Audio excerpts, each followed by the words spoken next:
Aloha, my name is Elizabeth Kunce. I'm a professor here at the Daniel K. Inouye Asia Pacific Center for Security Studies. Today, joining us is Dr. Marika McAdam for our Asia Pacific Center's Transnational Crime Community of Interest videocast, where we connect with transnational crime experts to hear what is happening around the world. Dr. McAdam is an independent international legal consultant and advisor specializing in rights-based criminal justice responses to human trafficking, migrant smuggling, and related issues. She is currently serving as the international law and policy advisor for the Bali Process on people smuggling, trafficking in persons, and related transnational crime, and is on the editorial board of the Anti-Trafficking Review. Her recent research examined issues on shelter practices for victims of trafficking, human trafficking in conflict settings, and the law and ethics of human trafficking data collection. She's drafted key publications for the UN Office of Drug and Crime, International Organization for Migration, and the United Nations Office for the High Commissioner for Human Rights, and other organizations, prestigious organizations such as the Nexus Institute and Chatham House. She's recently written a book on freedom from religion and human rights law, and we're very happy to have you here with us today. So this is part of our Take 20 series, and we're going to ask you a few things about your perspective on human trafficking right now in the region. You're coming to us from Thailand right now, yes? So in this COVID environment, can you tell us a little bit about any trends that you're seeing with human trafficking and what's going on right now in the region? Yeah, thanks for the introduction, Beth, and thank you for the invitation. It's always nice to speak to you guys about Indo-Pacific issues, of which trafficking is obviously a big one. I mean, pre-COVID, I think the world, as the data collection has gone up, I think we've all been horrified at the scope and the scale of this crime and just how global it is. I think what COVID has really shown us is how vulnerability issues are so readily, so quickly magnified by things like crisis, things like conflict. And so what COVID has done is not only increased the category of people who are vulnerable and at risk, but it's also hampered response. And I think, you know, just by nature of this global pandemic, some of the measures that states have had to put in place to curtail the spread of COVID has manifested in things like travel restrictions, border closures, and there's not a single country, certainly in the Asia Pacific, that hasn't had some of those measures put in place. So what that means is that human movement has been very much hampered, and we all know that human movement is essential to human progress, human development, humans, you know, thriving and engaging. Where that's hampered, of course, that creates a ready market for human traffickers and migrant smugglers. The demand goes up as vulnerability increases, and so that's a concern, I think, that all counter-trafficking stakeholders have pointed to. You know, we're largely speculative at this point in terms of how it will look in the next few months, but I think it's something that we have to be very tuned into. And also it's resulted in phenomena shifting. So for instance, in many countries, particularly in Southeast Asia, where I'm speaking to you from, there's been a notable rise in online exploitation. So where, particularly in the sexual context, where sexual exploitation was taking place in venue-based settings, now obviously that there's still a venue involved in the actual abuse and exploitation, but the consumption is now happening in the digital space. And so in terms of transnational organized crime and human security response, this calls upon quite sophisticated financial investigation techniques, cooperation across jurisdiction for evidence gathering, all sorts of issues that come with that. So we are at once required to step up our response while also dealing with these other you know, realities that we're facing with the pandemic itself. Thank you. One of the things with the Bali process, so being the point of contact with the Bali process, it's about 50 countries that are kind of coming together around this. This issue. It's like a lot of security issues. It's multidisciplinary and it's transnational, and it requires an all hands on deck. And this Bali process is probably one of the forefront in trying to bring countries together and find out how, or find ways to combat trafficking or human trafficking and smuggling. Could you speak a bit about your work with the Bali Process and some of the recent developments in the Bali Process? Sure. Yeah, the Bali Process is a grouping. We have 49 members, 45 of whom are member states, and the other 4 international organizations. So that's UNHCR, United Nations Office on Refugees, the International Organization for Migration, the United Nations Office on Drugs and Crime, and the International Labour Organization. So with that grouping of member states and international organizations, we at the Bali Process have an opportunity to essentially convene like-minded actors with common interests.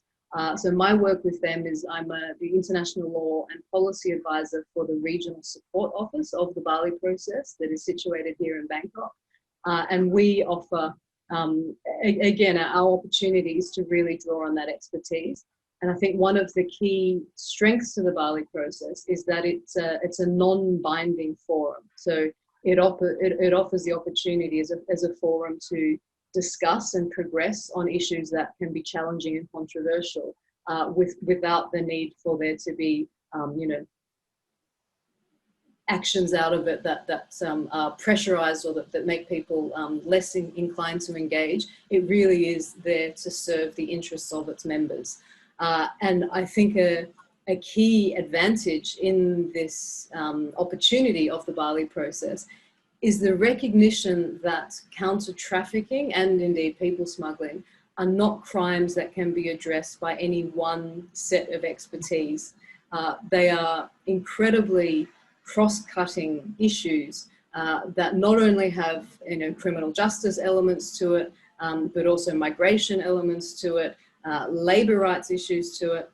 So the ability to bring all of this expertise together and really emphasise the mandatory protection obligations, rights-based obligations, and then bring the experts from those various sectors into this forum. I think that's what the Bali Process can really offer, this incredibly challenging and ever-changing space. Thank you. That's fantastic. And you touched a little bit upon it. And before we started, it's one of the things with human trafficking is there is quite a bit of confusion about it's cross-cutting and there's different lines of effort across the board. So smuggling, migration, irregular migration, trafficking, slavery, sexual exploitation. All of these things sort of get lumped into the same barrel, right? And it's important that they don't, because I think people misunderstand put all of them together, and that if progress is made in one area, they assume that things are getting better across the boards. And you might have a reduction in trafficking in persons in terms of the means, but slavery globally may not be going down. It may be increasing, right? So can you explain, as an expert in this area, what are some of the distinctions and terminologies and different lines of effort in this work? Because I think it's very important and it frequently gets confused by people. Yeah, it frequently confuses me too, Beth. You are not wrong. These issues are constantly conflated. And there's a couple of reasons for that I think are interesting and important to reflect on in unpacking them. One of the reasons that they're conflated is because all of these concepts sort of evolve from an overlapping legislative history in international law. The other reason that I think is sort of the one that speaks to us about more urgent response is that they intercept in our understanding because they intercept in practice. And I think that will only continue to increase.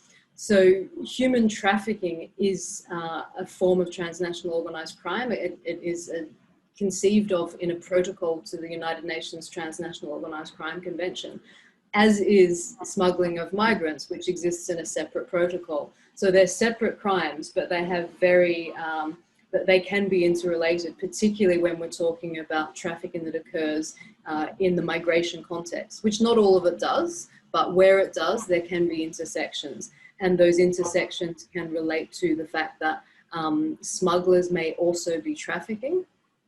or they may be working with traffickers. So people who think that they've paid to be smuggled might actually be destined for a situation of exploitation that can manifest as trafficking. When it comes to slavery, this is an incredibly complicated area. Slavery is obviously one of the most extreme forms of exploitation, and slavery is a form of trafficking. So people can be trafficked for a variety of reasons. They can be trafficked into forced labor, they can be trafficked into sexual exploitation, they can be trafficked into domestic work, into forced marriage. They can also be trafficked into slavery. So slavery exists both in its own right, but it also exists as a form of trafficking. The challenge, of course, for practitioners who are on the front line of this, on the front line of identifying these crimes and protecting people who are affected by them, is how to tell them apart. Because you may encounter a situation that is showing indicators of being any or all of the above. And so, of course, best practice is to assume that where a person may be a victim of a serious crime, that they should be treated as such. And then the answer as to what the crime really is can only really be determined by a thorough investigation of the criminal actors who are behind it. And that raises a multitude of challenges, particularly when it occurs transnationally, because as much as transnational organized criminals are adept at coordinating and cooperating along a route, we good guys need to be better. And I think we need to ask ourselves questions about whether or not we are. That's a very fair point. I just had a conversation the other week with the JIADF West commander and talking about just organized crime. And really, it's a marathon and you have to stay ahead and you always have to be sharp. But the big part of this too, and this is really this has been threaded through this short discussion we're having, is it's multidisciplinary. And this is it's a human security issue as much as it is a traditional hard security issue where you have states and non-state actors and these organized criminal elements. We have everybody it's a destabilizing and it is very much a human security issue. So there's threads of all of these things. It's a public health problem. It is all of these things.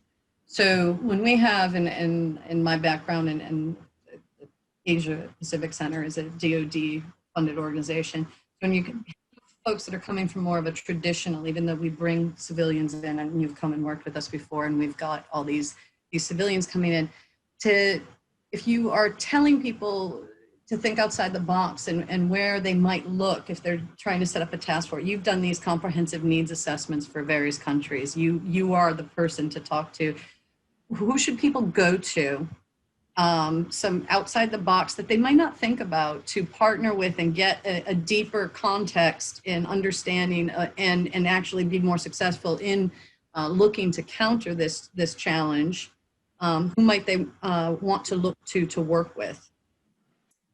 That's a great question, Beth. And my key response is don't try to wing it. Don't try to go it alone. I think we've really hit a point where every actor who's involved in this has fully recognized that it is impossible to approach in a one-dimensional way. And your question, you framed it in terms of a human security question, and I was really privileged to spend time at APCSS and start thinking in that framework, which is a bit, I thought, non-traditional to what I'm doing, and yet it very quickly became apparent to me that human security issues are security issues. When one understands these crimes and how they impact individuals, societies, communities, states, they are all interwound, which means that our response likewise must be. So I think you're asking to think outside of the box. I mean, I guess who's in the box is quite clear. That's UN agencies with specific mandates, but each and every one of them, if you spoke to them, would confirm to you that their work relies on security actors in the states, and their work in turn relies on social welfare actors in the states, and the best successes that we've seen on counter-trafficking and counter-smuggling have always been involving state and non-state actors. And just to take, small examples of that, victims of trafficking are very often the key evidence in attacking these crimes. Unless victims are treated as humans and protected as people with needs, then that evidence will be lost to us. And so all of these elements must come together in mounting a strong and comprehensive response. So that means working with NGOs. It means working with researchers who are collecting valid, valuable data. And, everyone talks about this evidence base that we need. And I'm not talking just about academic papers, which are fantastic, and I wish more people had access to them. But I'm also talking about real-time trends on the ground. How do we change the indicators that we have? How do we see in local communities where things are changing, where vulnerability is rising? All of those things cannot come from one office in a state or one UN agency. It requires a great deal of actors to be involved. And I think that you won't find a single strong, effective response to counter-trafficking and people smuggling without also seeing that cooperation behind it. Absolutely. One of the things I actually, in this private sector, in terms of supply chain accountability, right? And that's been something that, that has been, at least they've been trying to hold companies and corporations accountable for supply chains that may be dirty because they are using people that have been trafficked and are slaves. And so have you seen any kind of progress or any kind of good model of engagement with private sector in this area? Yeah, I think recent years have really shown a great deal of enthusiasm for private sectors to step up on this issue. And I think that the 2 points of engagement with private sector, it's first of all, as you say, some of them can be dirty. So it's about how do we really leverage our opportunity to not just investigate and prosecute natural people, but also legal persons. How do we bring companies to account? That's one part of it. But the other part of it, of course, as you say, is engaging them as part of the solution. And I think this speaks also more broadly to how some of these phenomena occur. And one of the things that I think is frequently overlooked is that trafficking doesn't just occur in illegal, unregulated spaces. It can occur in regular and legal spaces. So where a potential victim is charged a recruitment fee and hit with other costs in order to access work in one of these companies, their vulnerability, their potential debt that they incur, all of this can make them highly vulnerable to trafficking. So how do we trace that back from employers? And I think a lot of employers have been stepping up their efforts to screen the recruitment agencies that they use. Increasingly, employer-paid fee models are being taken up because there's recognition of the fact that workers should not pay fees in order to gain access to jobs. Employers should pay. Those types of things, I think, are becoming more and more part of the narrative. And that, I think that the traction that we're getting there, a lot of good practices will become normalized. And as for the bad guys, well, that's still where we need the criminal justice response to hold companies to account. But there's a lot that they can do to not be part of the problem. And I think there's more and more companies that are doing it and leading the others to look quite bad for their failure to. And I hope that trend keeps going in that direction. So within this region, who are some of the champions? If folks are looking to learn more about trafficking, smuggling, this whole realm that we're really looking at, what organizations would you have them look at that are doing some of the good work in the region? Some of the broad global ones we can give, but also particularly some of the folks in region, because it's the local folks that are doing stuff is always the harder ones to access right away. Get an insight to that. That's helpful. Well, obviously, Beth, I'm going to start by saying everybody should have a look at what the Bali Process Regional Support Office is doing. But I have to as well point to our partners. I think when it comes to human trafficking and migrant smuggling data, UNODC is doing extraordinary work. Their next Trafficking in Persons Global Report is coming out in December. And they really have a strong emphasis on local expertise as well. So not just a global picture, but really a regional one. International Organization for Migration seem to be on the ground everywhere, hanging in there and really, really on the front line, providing protection. UNHCR as well, and all these organizations, I think we're getting better at working together, but UNHCR do an extraordinary job of constantly raising awareness of the asylum seekers and refugees who are also wound up in these other phenomena. And then more locally, organizations, in this region, we have the Secretariat of the Global Alliance Against Trafficking in Women. Now that's a global organization comprised of NGOs all over the world.